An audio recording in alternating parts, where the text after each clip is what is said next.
Hello and welcome to Stage 3 highlights of the Tour de France Femmes avec Zwift. Lorena Wiebes leading the Tour de France Femmes overall by 14 seconds ahead of Kim LaCourt, with Demi Vollering at 16 seconds. Elisa Balsamo third in the green jersey, was wearing that today. Ursula Mahey still leading in the Queen of the Mountains, and Paola Blasi in white as the best young rider. 2,500 meters of elevation awaited the riders, 156.5 kilometers. Col de la Fossile straight out the blocks, a Cat 1 climb followed by the Côte de la Joux, the Côte de la Savine, Champagnol intermediate sprint at the Côte de Chaux Champigny, and the bonus sprint climb, the first of this year's Tour de France Femmes, for bonus seconds. It could easily be a breakaway day, but it could also be a very good GC day. Towards the end, it's very punchy. With the long climb in the beginning, it depends how they race it, and at the final, it's a very much classic vibe. There's one thing sure, and that's that after 10K we start on the first climb, and we need to be really attentive there, because I think, basically the tour will start today, and it were two really hard days. The fatigue is already there, and there are some beautiful stages coming now, so yeah, we just need to be attentive all day, and for sure we will try to battle for a stage win again. Quite a few people have been tipping you for today, if it's ridden right.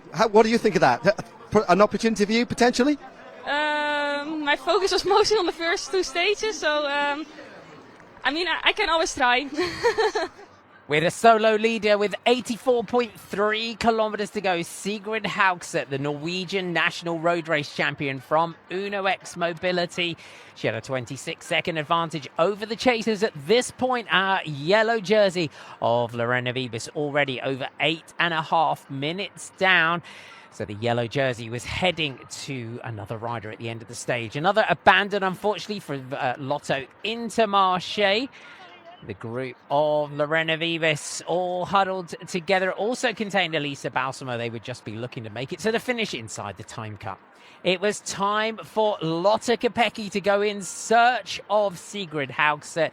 The gap, 1:32. There would now be a standoff between the lone leader and the chaser. Through the intermediate sprint point at 55.8 kilometers to go, Haugset already the virtual leader on the road. Could she pull off the impossible, hold off Lotte Kopecky for the stage win, and also ride her way into the Maillot Jaune of race leader?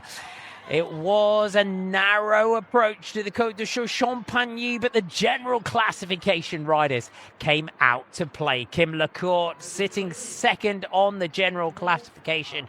She would have designs of riding herself back into the yellow jersey, but the gap was holding fast. Haugset was in a world of pain and suffering. Kopecky closing the gap to 30 seconds. There was a big standoff between the big GC riders in this year's Tour de France Femmes. They had an opportunity to distance the likes of Marlon Reusser, Anna van der Breggen and Paola Blasi over the top of the climb, and the groups were coming back. There was still 2 seconds on offer at the intermediate sprint point. Kim LaCourt taking those. Would they prove important at the end of today's stage? Still the virtual leader on the road. We were heading in towards the finale. There was conversations going on in that chasing group behind. They could not get it organized. FDJ United has put Franzi Koch on the front, but even that effort would be short-lived. Haugset was digging deeper than she had ever dug in her life. She was ticking off the kilometers, and she was holding the gap back to Kopecky, who for so many kilometers of this stage had the Norwegian champion in her sight, but couldn't quite close it. One little kicker with 5 kilometers to go. Vollering tried. LaCourt took off. Could they try and split the group and take themselves clear with that big target of the individual time trial to come tomorrow? Through the Flamme Rouge, and this is what the Tour de France Femmes is all about. Only one professional victory, and it was the Norwegian Championship. Sigrid Haugset can now call herself a Tour de France Femmes stage winner, and with it would come the Maillot Jaune of race leader. Our first ever Norwegian stage victory in this history of the Tour de France Femmes avec Zwift. Lotte Kopecky, she got close, but not close enough. She had to settle for second. The group sprint behind, there was still bonus seconds on offer. Kim Lecourt led it out, but it would be Marianne Vos that won the sprint for third. What a day, what a victory. The Norwegian warrior takes the stage victory and puts herself into yellow. Our top 10 looks like this. Haugset from Kopecky, Vos, Osterlazer, Lecourt, Rueg, Jury, Cabal, Moll and Trinker Colonel, our top 10.